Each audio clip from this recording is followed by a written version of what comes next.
Hello everyone. આપણે લોકોએ અધર સોર્સિસમાં જે લાસ્ટ લેક્ચરમાં કર્યું એ આઈ થિંક બધાને યાદ હશે કે કઈ કઈ ઇન્કમ છે એમાં ટેક્સેબલ થાય છે કે જે ઉપરના 4 હેડમાં ન થાય એ બધી ઇન્કમ અહીંયા 56(1) માં ટેક્સેબલ થાય છે. 56(1) માં ટેક્સેબલ થવા માટે ઇન્કમ હોવી જોઈએ, ઇન્કમ એક્ઝમ્પ્ટેડ ન હોવી જોઈએ અને ઉપરના 4 હેડમાં ટેક્સેબલ પણ ન હોવી જોઈએ. સ્પેસિફિક ઇન્કમ કે જે ટેક્સેબલ થાય આ જ હેડમાં, જેમ કે ડિવિડન્ડ ઇન્કમ છે એ અહીંયા ટેક્સેબલ થાય છે. આમ તો ડિવિડન્ડ છે એક્ઝમ્પ્ટેડ છે, પણ ફોરેન કંપનીમાંથી જે ડિવિડન્ડ મળે એ ટેક્સેબલ અધર સોર્સિસ. પછી માનો કે ઘોડા દોડમાં, crossword puzzle, KBC, horse race, gambling, betting income મળે ટેક્સેબલ અહીંયા.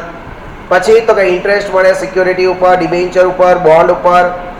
પછી તો કે પ્લાન્ટ અને મશીનરી, ફર્નિચર ભાડે આપો ને. પછી તમે કોઈ મકાન ભાડે આપો અને એ ભાડાના મકાન ભેગું તમે મશીનરી, ફર્નિચર એ બધું ભાડે આપો અને એનું ભાડું તમે અલગ ન કરી શકો તો ટોટલી ઇન્કમ ક્યાં વહી જાય? અધર સોર્સિસમાં. ગિફ્ટ માનો કે 50,000 કરતા ઉપર મળે તો એ ટેક્સેબલ છે, પણ ગિફ્ટ કોને મળેલી હોવી જોઈએ? તો કે individual HUF owner after 1/4/2017 gift taxable under following situations. એમાં એક્સેપ્શન કે નોટ ટેક્સેબલ કોની પાસેથી તમને ગિફ્ટ મળે તો ટેક્સેબલ નહીં થાય? તો કે રિલેટિવ પાસેથી મળે, મેરેજમાં મળે, વિલમાં મળે, ટ્રસ્ટ, યુનિવર્સિટી, હોસ્પિટલ મળે, ચેરિટેબલ ઇન્સ્ટિટ્યુશન પાસેથી મળે તો એ ગિફ્ટ ટેક્સેબલ નથી. હવે ગિફ્ટમાં શું શું વસ્તુ લીધી છે? ચોથું તો કે માનો કે કેશ હોય અને એ 50,000 કરતા રૂપિયા વધારે મળે એગ્રીગેટ તો એ ટેક્સેબલ. ઇમૂવેબલ પ્રોપર્ટી બે ટોપિક છે કે વિધાઉટ કન્સિડરેશન મળે અને ઇનએડિક્યુટ કન્સિડરેશનમાં મળે. જો વિધાઉટ કન્સિડરેશન મળતા હોય તો સ્ટેમ્પ ડ્યુટી વેલ્યુ જો 50,000 કરતા વધારે હશે તો પૂરેપૂરા ટેક્સેબલ. માનો કે ઇનએડિક્યુટ કન્સિડરેશન મળે એટલે કે માનો કે થાતું હોય થોડુંક મોંઘું અને થોડુંક સસ્તું આપે તો જે ડિફરન્સ આવે છે ઇનએડિક્યુટ કન્સિડરેશનનો એ જો 50,000 કરતા વધારે હશે તો એ શું થઈ જશે ગાઈસ? ટેક્સેબલ. એના પછી જે મૂવેબલ એસેટમાં પણ આપણે શું જોવાનું? ફેર માર્કેટ વેલ્યુ.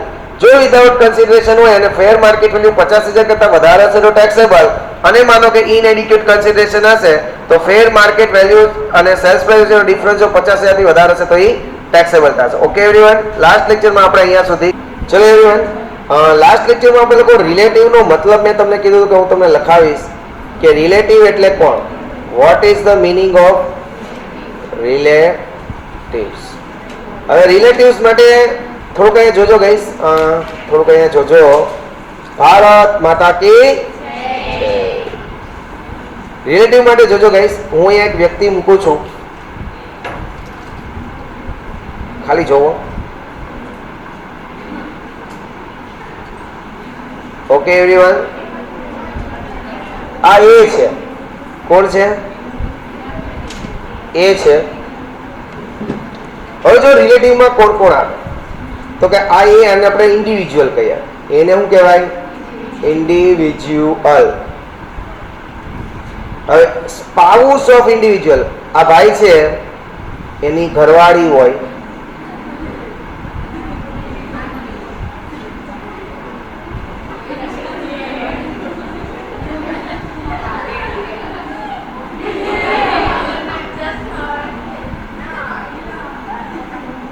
ચાલો આ ઇન્ડિવિજ્યુઅલ છે એની ઘરવાળી એની શું થાય?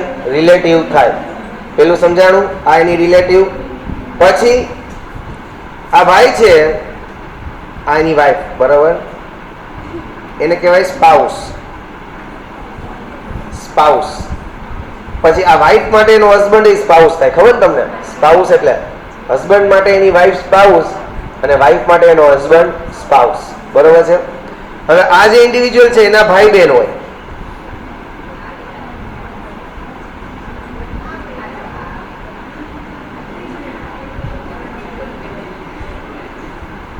બ્રધર ને સિસ્ટર.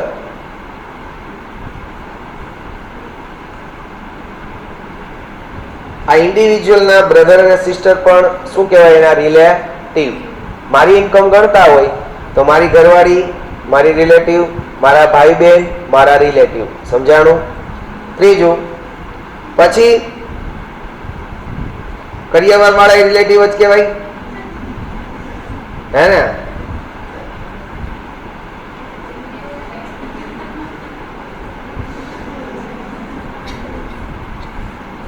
મારી જે વાઈફ છે એના brother sister, brother or sister of spouse, કે ઘરવાળીના ભાઈ ને બેન, એ પણ મારા શું કહેવાય? રિલેટિવ, એટલે કે મારા સાળા અને સાળી.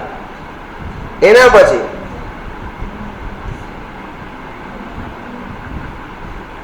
હવે મારા પેરેન્ટ્સ, એ પણ મારા શું કહેવાય? રિલેટિવ. બરાબર છે. મારા પેરેન્ટ્સ ના બ્રધર ને sister, brother or sister of parents, brother અને સિસ્ટર ઓફ પેરેન્ટ્સ, પેરેન્ટ્સ ના ભાઈ બહેનો, એટલે કે મારા કાકા ને ફઈ. મામા ક્યાંથી થઈ? નોનસેન્સ. આમાં તારો બેન નહીં મેળ આવે. હવે ગિરનારમાં ગોતી લે જગ્યા. જુઓ, હાલો ભાઈ હાલો. મમ્મી ના કોથી લીધું તો મામા, મામા, માસી, ફઈ, કાકા, એ બધા મારા શું કહેવાય? રિલેટિવ. એની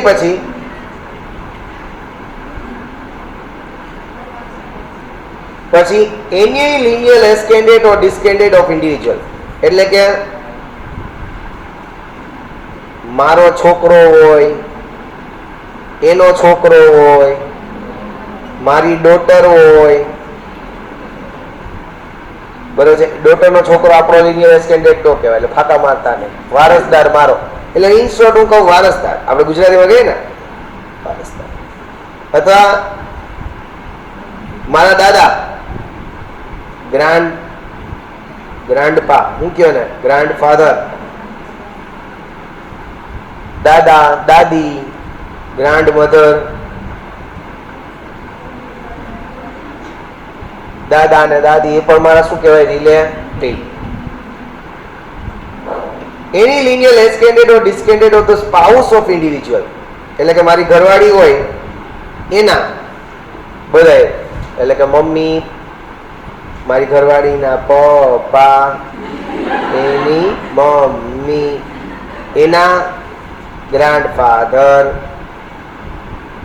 એની ગ્રાન્ડમધર. પછી આ બધા ઉતરતો ક્રમ છે, એ તો મારી ભેગા જ જોડાયેલા હોય. સમજાય? એ તો બધા હોય જ, એનો જે સંતાન હોય એ જ મારું હોય. Spouse of the person refer two in about 2 to 6. હવે આ બધાના સ્પાઉસ પાછા, માનો કે બ્રધર ને સિસ્ટર હોય મારા પપ્પાના, તો એના સ્પાઉસ એટલે કે એના ઘરવાળા, એટલે કે મારા કાકા હોય એના ઘરવાળા કોને કહેવાય? કાકી. મારા ફઈ હોય એના ઘરવાળા ફુવા. મારા માસી હોય એના ઘરવાળા, બીજું હોય મારા મામા હોય એના ઘરવાળા. તો જો ઈ મને આપે ને ગિફ્ટ, તો ઈ કેવી થઈ જાય? એક્ઝમ્પ્ટેડ. રિલેટિવ. આ મારો રિલેટિવ કહેવાય, આટલા બધા મારા રિલેટિવ કહેવાય. પણ મારા કાકાજી આપે તો, મારા કાકાજી તો ટેક્સેબલ, તો ટેક્સ ભરવાનો, કારણ કે ઈ મારા રિલેટિવ કહેવાશે નહીં. સમજાણું? જી સિરીઝમાં ખાલી ઓલા જ લેવાના. ક્યાં? દાદા, મમ્મી, પપ્પા ને ઈ ત્યાં અટકી જવા. પછી આમ આજુબાજુ જવાનું નહીં. પણ મારા સારો નહીં આપે તો રિલેટિવ છે મારા. રિલેટિવ કહે તો એક્ઝમ્પ્ટેડ. ગમે એટલાનું ગિફ્ટ મને દી, આપણે લઈ લેશું. પણ જનરલી એવું થતું ન હોય, આપણે દેવું પડતું. ઈ નો દી આપણને. બરાબર છે. કારણ કે હરેક સંસારમાં સુંદર તો હોય જ. બરાબર છે. એટલે ઈ દેવું પડે. સમજાણું? તો ગાઈસ આટલા જે છે એને રિલેટિવ્સ કહેવામાં આવે. સમજાણું બધાને? રિલેટિવની ડેફિનેશન તો લખો. રિલેટિવની ડેફિનેશન હવે તમે સમજ્યા, અને હવે હું એને લખાવું. રિલેટિવ ઇઝ ઇક્વલ ટુ, એ ઘરે જઈને એમ નવરેથી વિચારીને ચાર્ટ બનાવજો કે હું મારા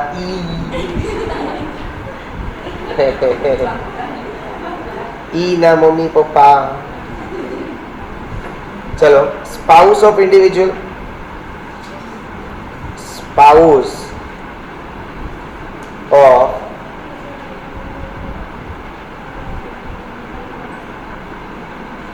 individual, brother or sister of individual, brother or sister of individual. ત્રીજું, brother or sister of, brother or sister of the spouse, spouse ના brother અને sister. પછી brother or sister of the parents of individual, એટલે કે મારા જ પપ્પાના ભાઈ બહેનો, પણ મારા જીના પપ્પાના ભાઈ બહેન મારા રિલેટિવ કહેવાય નહીં, એ દુશ્મન કહેવાય આપણા. હે ને, એ દુશ્મન કહેવાય. શું કહે છે? નહીં બેન, તો પછી આપણે બહાર જમવું પડે ને. બહાર એટલે ઘરની બહાર, બહાર ફળિયા બહાર એમ. એની lineal ascendant એટલે કે ઉતરતા ક્રમમાં જે વારસદાર આવતા હોય ઈ, or descendant એટલે કે ચડતા ઉતરતા ક્રમમાં જે વારસદાર આવે ને એને બધાયને.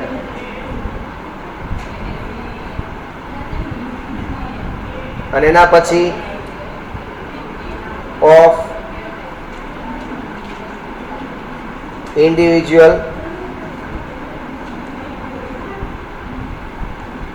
એના પછી એની lineal ascendant or descendant of spouse, spouse ના પપ્પા, મમ્મી, દાદા, દાદી, પણ કાકાજી નહીં, ભાઈજી નહીં. સાતમું, સ્પાઉસ ઓફ પર્સન,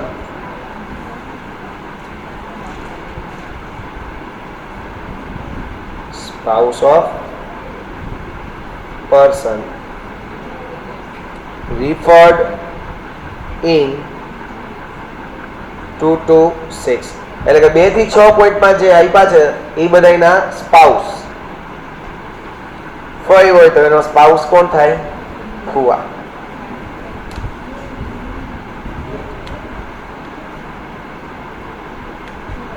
એ મારો રામજી રમાડે એને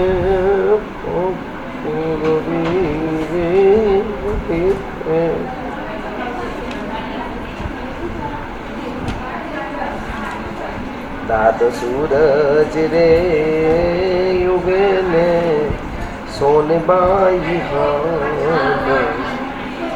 રે.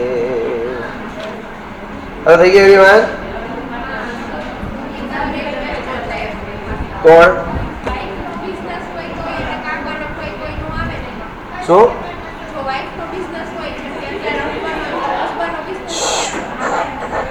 હા,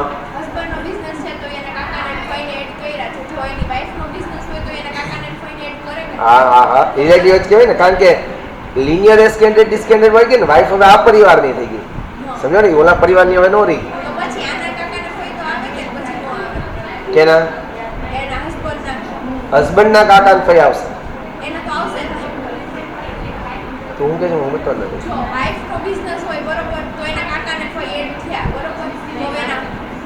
હસબન્ડ નો બિઝનેસ હતો એટલે એનાથી આ. હા,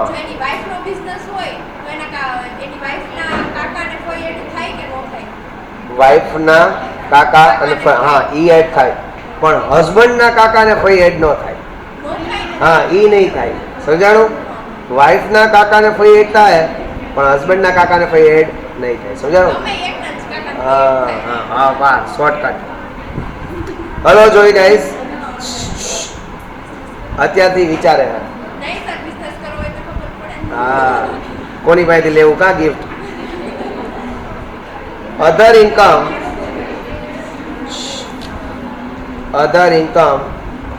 taxable under this head.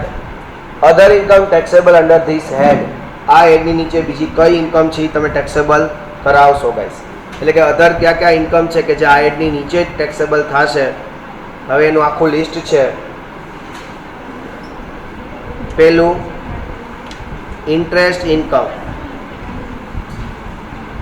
એટલે કે ઇન્ટરેસ્ટ ઇન્કમ તમને ક્યાંયથી પણ મળે છે તો એ બધી ક્યાં આવી જાય છે? અધર સોર્સિસની અંદર જ જશે. બીજું એગ્રીકલ્ચરલ લેન્ડ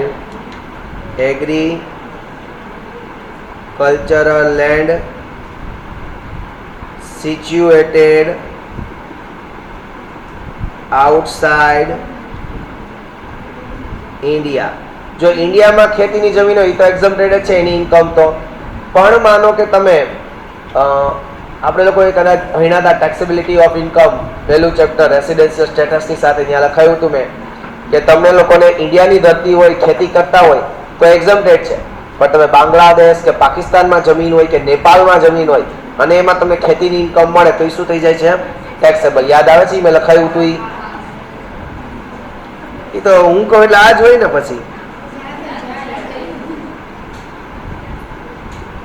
પછી ગ્રાઉન્ડ રેન્ટ, કોઈ ગ્રાઉન્ડ ભાડે આપે, બરોબર છે, એ મળતું હોય. ચોથું ઇન્કમ ફ્રોમ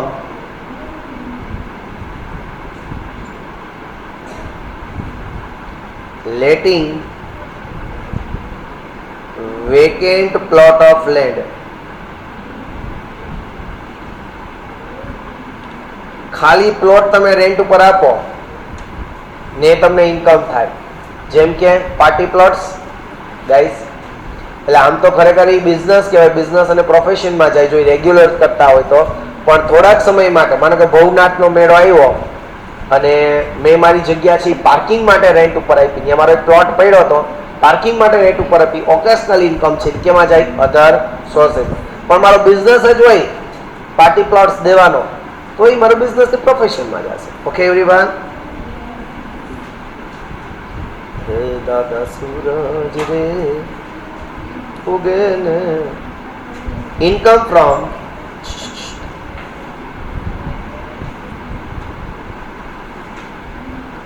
subletting of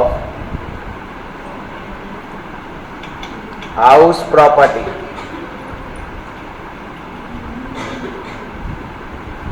સબલેટ કરવું. સબલેટ એટલે યાદ આવે ને, લેટિંગ કરતા હતા. માનો કે મારું જ મકાન હોય ને હું ભાડે આપું તો મને હાઉસ પ્રોપર્ટીમાં ટેક્સેબલ થાય.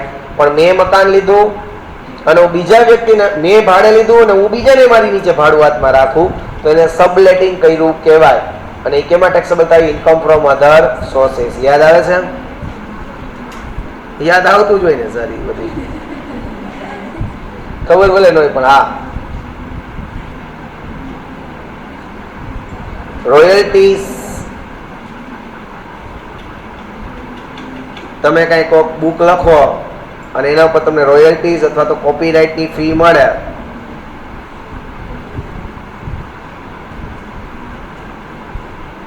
રોયલ્ટી અથવા તો કોપીરાઇટની ફી મળે પણ અહીંયા ટેક્સેબલ ગાઈસ.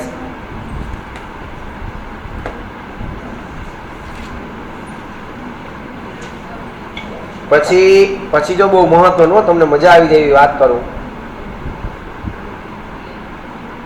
અનએક્સપ્લેન્ડ કેશ ઇન્વેસ્ટમેન્ટ્સ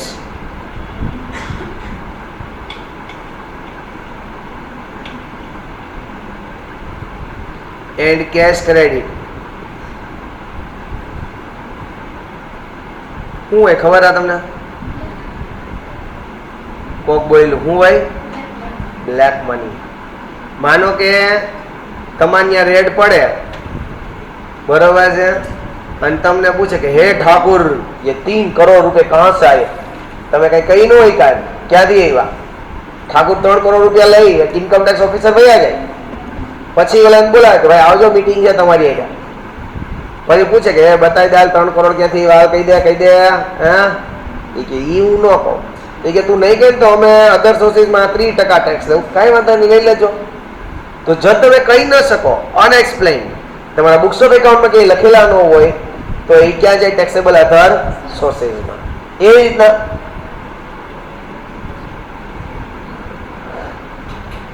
રીતના તમે કંઈક ઇન્વેસ્ટમેન્ટ કર્યું હોય, હજો સમજો અહીંયા તમે ક્યાંક ઇન્વેસ્ટમેન્ટ કર્યું, મિલકત લઈ લીધી હોય, ઓલા પૂછે કે આ મિલકત કોની? મારી. તો એટલું એક્સપ્લેનેશન નથી દેવાનું. પછી પૂછ્યા મિલકત લેવા રૂપિયા ક્યાંથી આવ્યા? તો કે મેં આ બચત કરી હતી, પણ આની કિંમત તો આટલી છે. તારી અત્યારે આખી જિંદગીની બચત કરીએ તો 10 લાખ થાય, અને આ 2 કરોડની મિલકત તારી પાસે ક્યાંથી આવી? તો જો એનું પણ એક્સપ્લેનેશન ન કરી શકે તો એ આખી મિલકત પણ છે એનામાં અધર સોર્સિસમાં ટેક્સેબલ થાય. એના પછી કેશ ક્રેડિટ. કેશ ક્રેડિટ એટલે કે કેશ ક્રેડિટ થયા એટલે બેંકમાં આવ્યા, તો કે બેંકમાં 50 લાખ નાખી દીધા. ઓલા પૂછે શેના નાખ્યા? ખબર નથી સર, શેના નાખ્યા? કોણે નાખ્યા એ ખબર નહીં. કોઈ એમનો 50 લાખ નાખી દે ખાતામાં? નહીં. તો આ પણ કેમાં ટેક્સેબલ થાય? અધર સોર્સિસ. સમજાણું? આ રેડ પડે ને ત્યારની ઇન્કમ બધી ક્યાં જાય? અધર સોર્સિસ. કોઈ રેડ પિક્ચર જોયું છે? રેડ જોઈ લેજો, એક વખત જોઈ લેજો, ન જોયું તો પાછું એક વખત. એટલે આ બધી વસ્તુ ક્લિયર થઈ જાય. હા, જો આ છોકરીને ખબર એને જોયું એ પિક્ચર, એટલે તમે જોજો.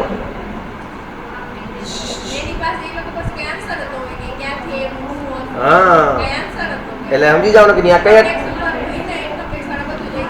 હા, એટલે ક્યાં ટેક્સેબલ થશે? Other sources. Director fee commission. Director fees અથવા કમિશન. ડિરેક્ટરને ફી મળે, તમને ખબર હોય તો સિટિંગ ફી. એ બોર્ડ મિટિંગમાં બેસે ને તો એને ડિરેક્ટર ફી મળે. એ ડિરેક્ટર ફી છે ને એને ટેક્સેબલ છે ક્યાં? અધર સોર્સમાં. કારણ કે ડિરેક્ટર છે એ કંપનીનો એમ્પ્લોય નથી, કંપનીનો રિપ્રેઝેન્ટેટિવ, શેર હોલ્ડરનો રિપ્રેઝેન્ટેટિવ. હું તમને એક વાત કહું, હાલો અહીંયામાં કદાચ આપ્યું કે મને નથી ખબર, પણ કહી દઉં કે salary of MP, member of parliament or MLA. MLA નું full form member of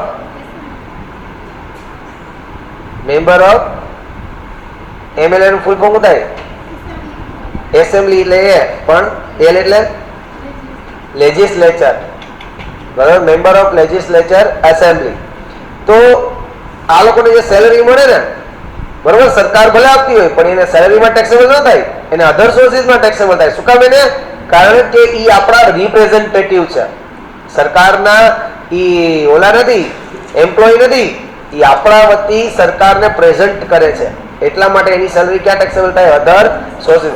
કોર્પોરેટરને salary મળે, કોર્પોરેટરને સેલરી દે મહાનગરપાલિકા, એ પણ કેમાં જશે? અધર સોર્સિસમાં જ જશે. એવરીવન સમજાણું? શું કામ? એને કારણ કે એ આપણા એક એરિયાના રિપ્રેઝેન્ટેટિવ છે. આપણે ત્યાં બધા સરકારમાં કામ કરવા નથી જઈ શકતા, એટલે આપણે આપણા વતી લોકોને બેહાડ્યા છે, કાલે ભાઈ અમારા વતી કામ કરશે. પણ એ વાત અલગ છે કે આપણે પછી એના માટે કામ કરવું પડે છે.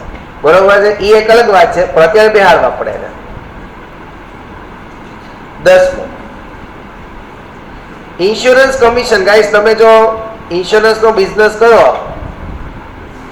તો તમને એનું જે કમિશન મળે, this is called insurance commission. હું તો કહું બધા આમાંથી ઘણા લોકોની સ્કિલ બહુ આવી છે માર્કેટિંગની, આ કરવું જોઈએ.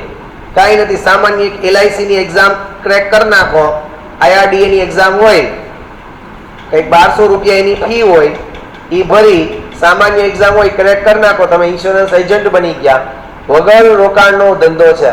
અને કદાચ ઘણાને ખબર નહીં તો કહી દઉં કે આનું કમિશન 35% હોય પહેલા વર્ષના પ્રીમિયમનું, અને પછી જ્યાં સુધી ઓલો પ્રીમિયમ ભરે ત્યાં સુધી દર વર્ષે આપણને 2% કમિશન મેળે રાખે. ખબર જ કોઈને? એક ટાર્ગેટ ખાલી એટલું એવું હોય છે કે દર વર્ષની 12 પોલિસી મિનિમમ થવી જોઈએ. પણ કાંઈ વાંધો નહીં, હગા વાલા, કાકા, બાપા, મોટા ભાઈ, મોટા હાથ બધાની એક પોલિસી લીધી, મહિને 500 રૂપિયા વાળી ઇન્કમ ચાલુ થઈ ગઈ. બરોબર છે? તો આવું કરો ઇઝીલી યાર. ખાલી તમારું ઇન્વેસ્ટમેન્ટ 1200 રૂપિયાનું જ છે. પછી તો બસ બધાને ફોન કરીને હાલો શું તમારે ઇન્સ્યોરન્સ લેવો છે, લઈ શકો. સાચું કહો ગાઈસ, મફતનો બિઝનેસ છે. 11મું,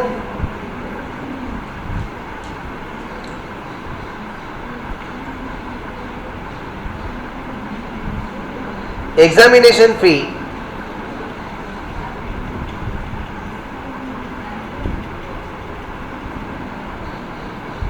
received by an individual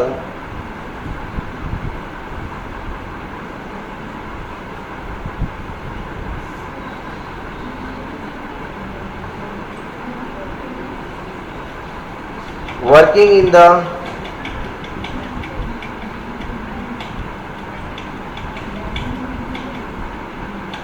capacity of examiner.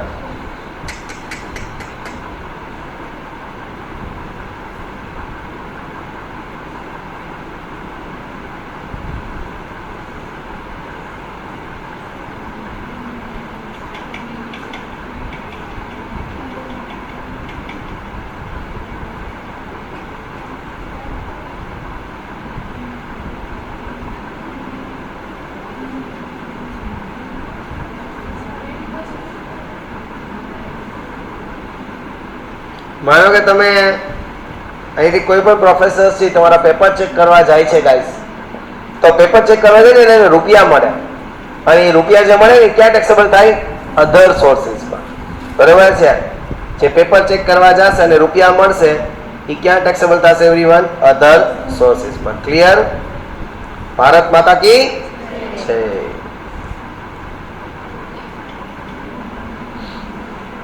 Income from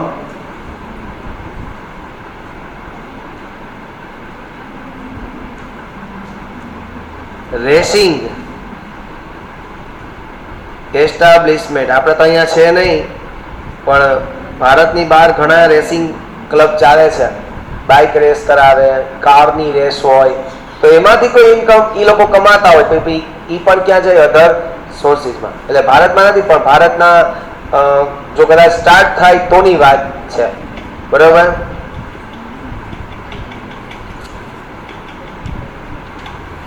તેરમું, family pension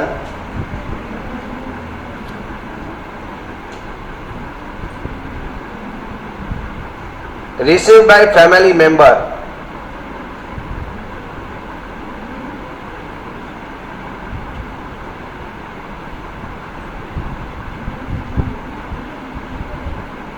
of deceased employee. Deceased employee એટલે કે કોઈ એમ્પ્લોયી ગુજરી ગયો હોય અને એના પછી એના વારસદારને જો પેન્શન મળતું હોય તો એ અધર સોર્સિસમાં ટેક્સેબલ થશે. માનો કે ખુદને પેન્શન મળે તો ખુદને પેન્શન મળશે તો ક્યાં ટેક્સેબલ થશે? સેલેરીમાં. યાદ આવો આપણે કહ્યું હતું પેન્શન ટેક્સેબલ કરાવતા સેલેરીમાં, પણ એના વારસદારને પેન્શન મળે તો અધર સોર્સિસમાં. એક નોટ કરીને લખી પણ લેજો.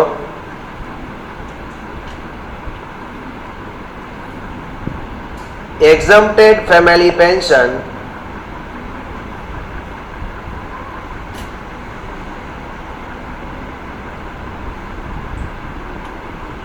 A 1/3 of pension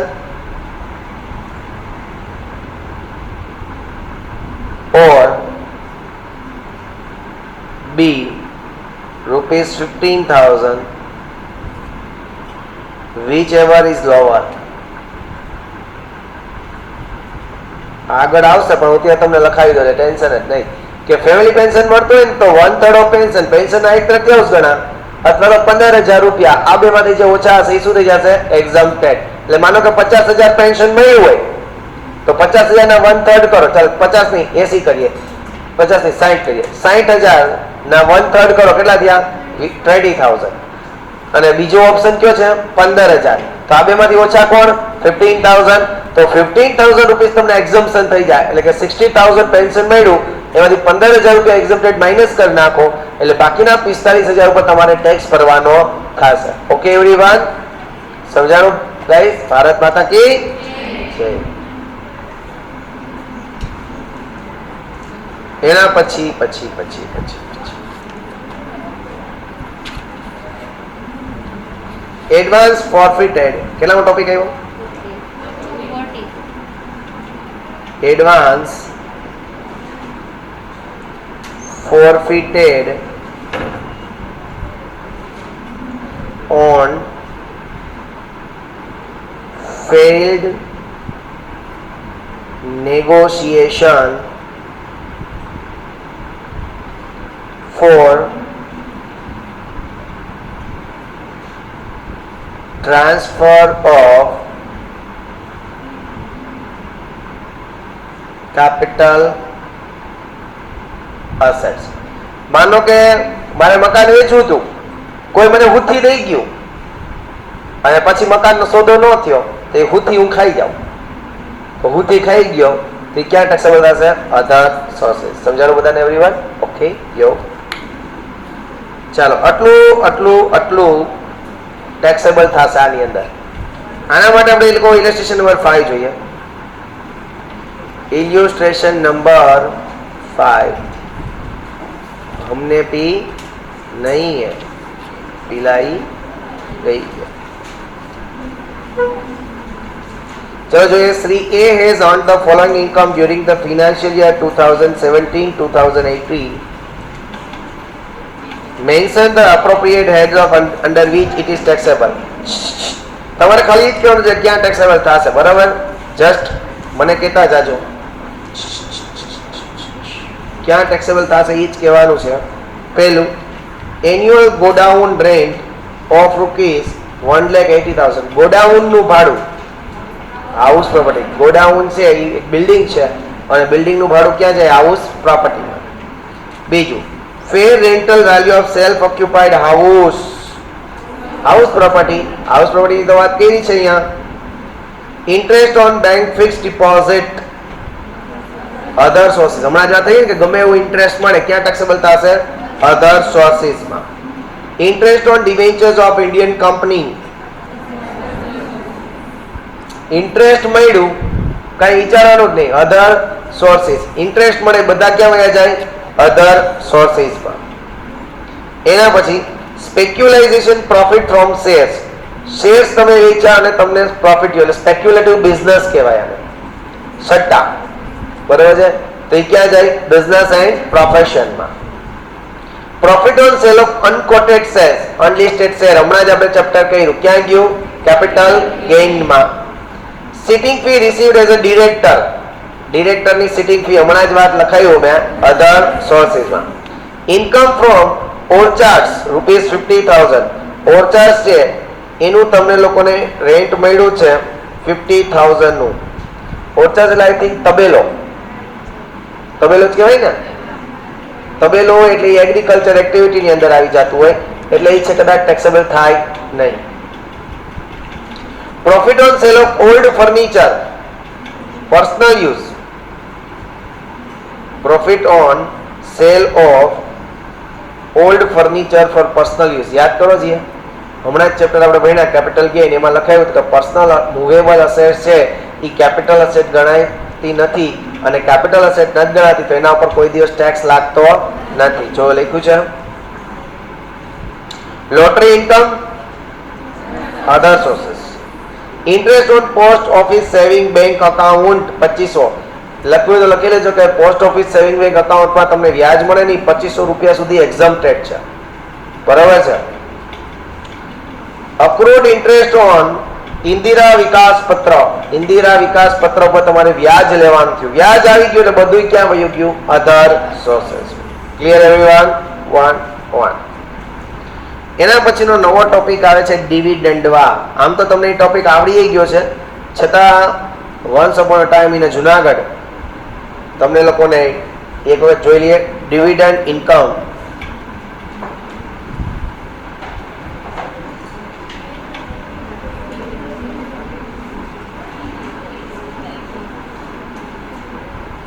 ચલો, ડિવિડન્ડ ઇન્કમ છે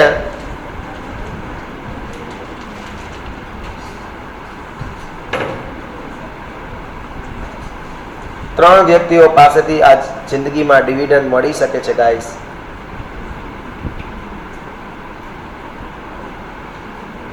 દાદા સૂરજ ઉગે ને કૃષ્ણ ભગવાન સાંભળે. પહેલું, dividend received from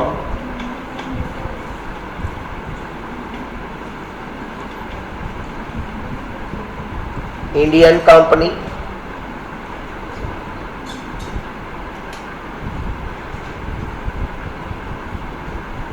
બીજું, dividend received on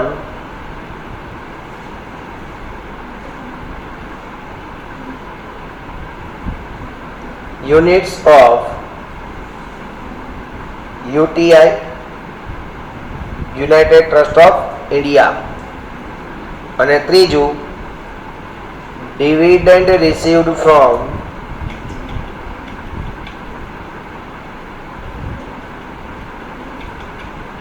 foreign company.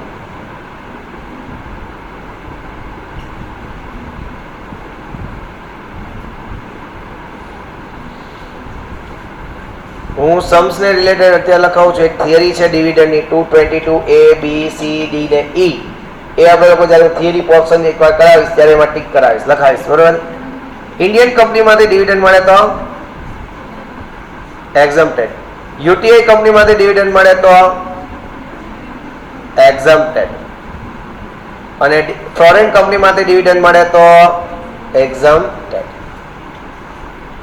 Sorry, emotional થઈ ગયો. ફોરેન કંપનીમાંથી ડિવિડન્ડ મળે તો શું કરવાનું? Taxable.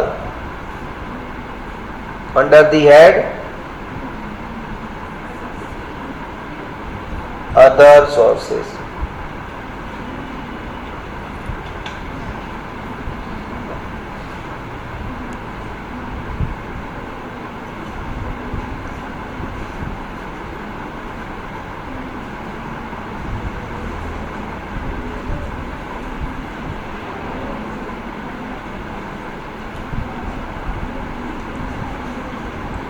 Okay guys, clear? Okay.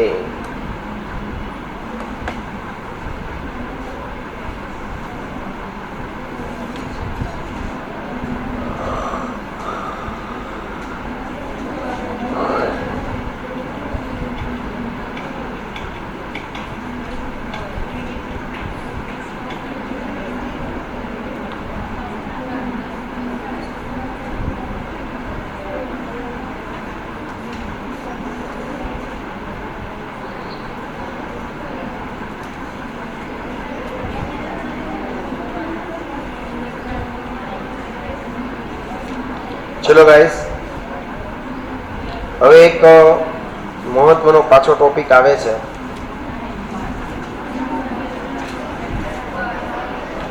શું ટાઈમ થઈ ગયો?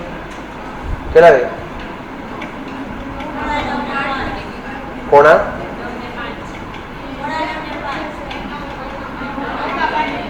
ઓકે, તો નવો ટોપિક છે એ તમે લોકો એમ કહો છો કે આપણે પછી કરશું. શ્યોર? કાલે. ચલો તો આપણે મળીએ છીએ હવે કાલે. તો બીજું શું?